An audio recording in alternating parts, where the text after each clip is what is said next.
Hello everybody, this is Nerf Gun Reviewer 331 here today, and for today's video, I'm going to be reviewing the Adventure Force CommandFire. Now, originally I thought this gun looked really cool. Just looking at it, and they said like, oh, it had like a hopper for 40 darts, and I'm like, oh, that's pretty impressive. I like it. And then storage, and I thought this was like more ammo that would feed into the hopper. And that was my my buying point was, oh, it just feeds it right into the hopper and then shoots right back out. That's awesome. When I got everything taken apart, my expectations were kind of thrown off of it. It did have a hopper, but this wasn't connected. It actually holds quite a lot of darts. It holds about 40 darts. Probably fit a few more in here, honestly. Let me move up a little bit closer. Like, this is the storage. It just slides either this way. Also, we'll mention it's hard to slide it to begin with. And you lock it into place.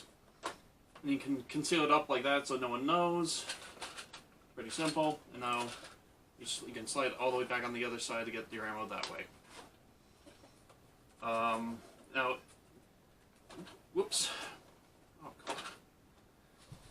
The hopper itself, this thing here, when filled correctly and filled properly at the right angles, and I'll get into that in a little bit, but when filled in correctly and filled in properly, it will hold 40 darts. I had no idea what what this thing here was supposed to be until I put some darts in and realized that is what forces the darts in to keep the motorized blaster shooting. I will mention this is quite loud, so I only do that rarely, or I only do it rarely for this video to demonstrate its firepower, accuracy, and such. Well, let's see. I have no idea what this top gray piece does. I've had this gun for about a month, maybe a little bit less.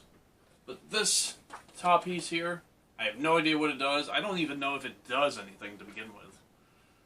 If anything, it probably just holds this peg, which connects to this little tiny lock here, or slit there. Has a sling attachment point here and here, which is pretty handy. I wish this handle could be put kind of like forced down into this position. It looks like if you put enough force in, it starts breaking the plastic. So that's it's an okay design flaw. It's an okay design flaw. It's okay design itself. I would prefer to have a grip kind of like this. I feel like that would be a lot cooler. But it seems like I gotta hold it like this. It's a little awkward at first. There's no stock.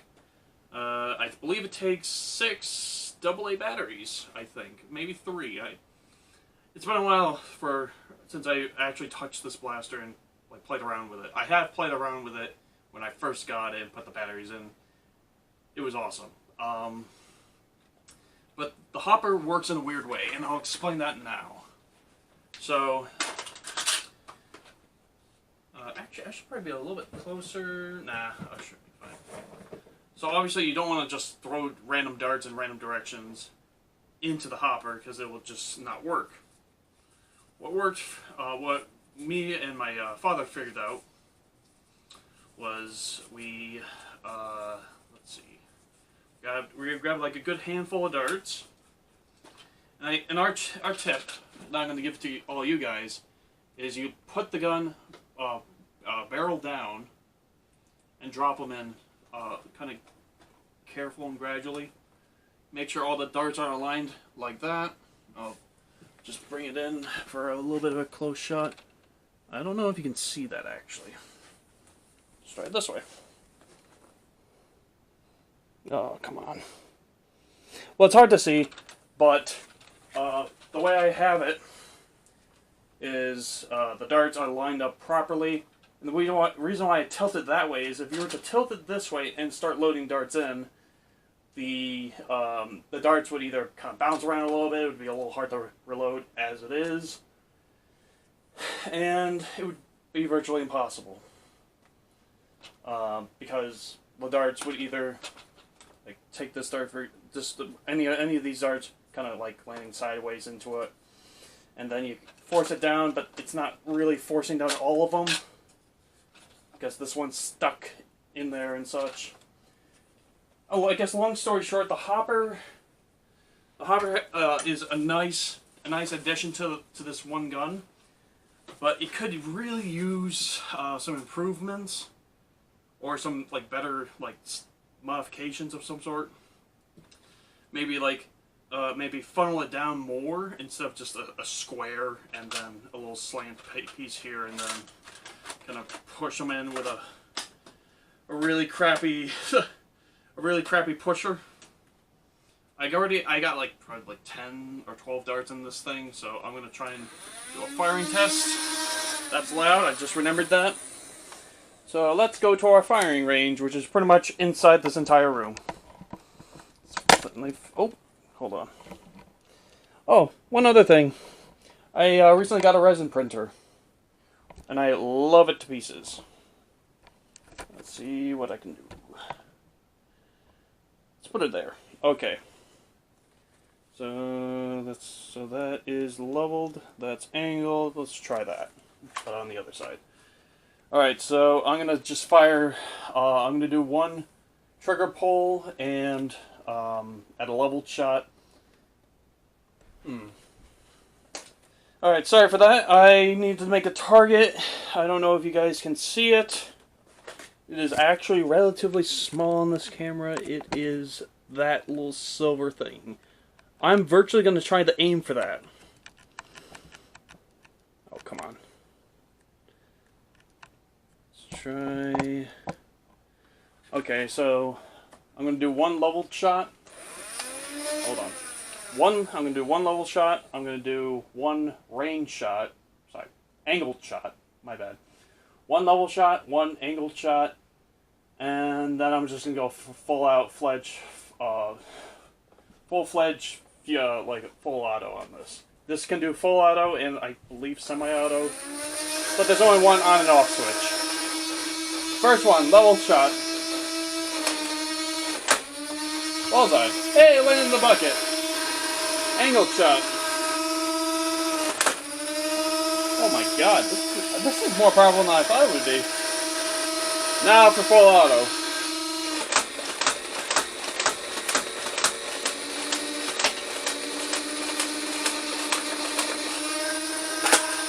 And I'm out.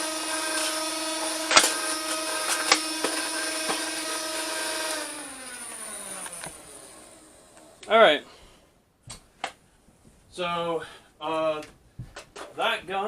this gun has the accuracy has potential accuracy, which is, I like that a lot. Has a lot of firepower, also like that a lot, which means the ranges are going to be great. Again, this is one of those scenarios where I don't have a whole lot of space to work with, or it's bad weather conditions where I can't do much range tests anymore. But then again, it's summer coming up, and I might have an opportunity then. I guess a pro and a con by itself, I guess they would cancel each other out. There's no tactical rails, I mean, which is fine with me, but also some people would say, oh, I like the tactical rails. Well, unless you're holding darts, or it's a big giant shield on the front of the gun, or around it. Actually, that would be pretty cool too, but still. As long as if it were those two things, a big, really big shield on the gun, to make it look something from Half-Life 2 or something, or some dart storage somewhere else more than just this, that'd be cool. Otherwise, cosmetics doesn't matter. I don't care, because in fact the barrel extensions would decrease range, is what I've heard, and I think that I'm starting to believe it now. Stock attachment range would be pretty cool too, but it would be unnecessary with this gun. One positive pro about this only takes AA batteries. It takes AA batteries, and other guns that were similar size or bigger would take D's or C batteries. And from my experience and from everyone else's experience, they're weaker, and the C and D batteries are weaker and more expensive. And you only get a few of them, depending on where you go. What else have I have? What else did I not go over? Also, this gun came with 80 darts, so 40 here, 40 here, and I've already lost track of a few of them, so probably like 77 darts, technically, with mine. But with yours, you could probably, I got this for $30 at Walmart, I think. Yeah, $30 at Walmart. I got this for $30 at Walmart, and it works like beautifully when it does. And what I mean by that is it all depends on the hopper and how you load it. Like I said, if you were to just drop ammo in there and say, okay, good enough, and I'll demonstrate.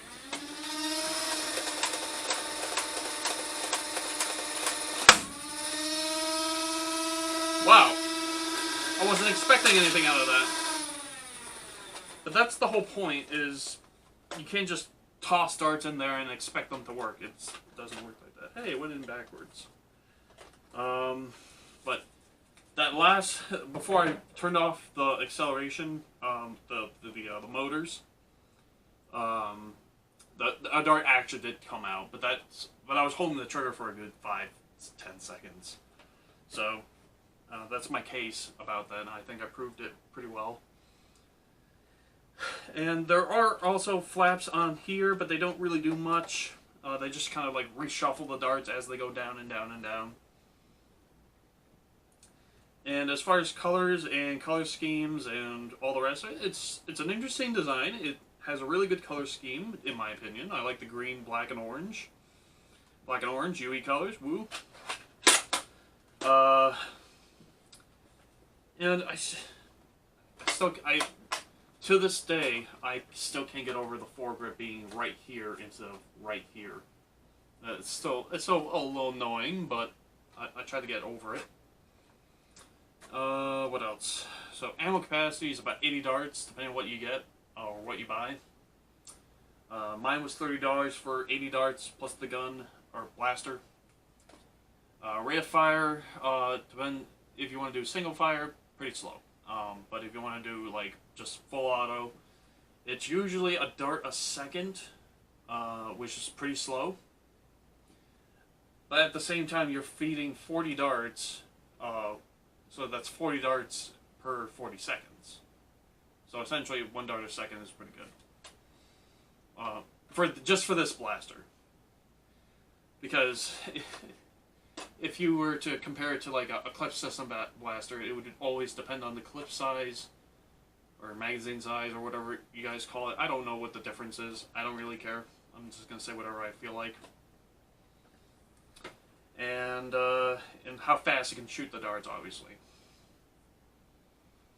What else?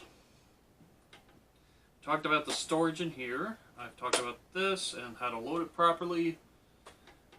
You've seen the firepower, the accuracy, and the not so much the range, but the rate of fire. Everything's impressive except for the rate of fire. The reload time is gonna be a pain in the butt. It is gonna suck. I will mention that now, because I have spent numerous times trying to adjust this piece here. This piece right here is a pain. Be warned. This piece sucks, and loading them in correctly sucks as well. Aside from that, the gun's really good. So, ranges, like I said, are NA for this video. Like I said, I don't have a chance to really like do range tests in these videos or at all, because usually it's rainy in New York, or cold, or snowy, or thundering. Usually, sometimes. Anyway, long story short, this gun's pretty good. Just has a few flaws. You gotta give it like an 8 out of 10. Or no, 8.5 out of 10. 8.5 out of 10 for this gun. It's good. It would be great for like a mounted sentry position, but if you're gonna bring this into battle, it's gonna be a painful reload. let alone with a painful. If you jam, I remember this gun jams very, very, very rarely, but when it does, it sucks because you don't know where the dart is. You're gonna have to grab a pole and do it musket style. It sucks. Just the reloading part, and that's about it. The ranges, I think, I would believe honestly would be pretty good. Because if the firepower is good and it hits the wall with a brute force and enough to scare the crap out of me when I shoot at this thing behind the camera, that's good enough proof for me that it may have good ranges, but I'm not entirely sure. But don't take my word for it. Take someone else's word for it. Anyway, long story short, 8.5 out of 10 for the Adventure Force CommandFire. Thank you for watching, guys. This is Nerf Gun Reviewer 331 signing off for today. Please like, comment, and subscribe to me. Whoops.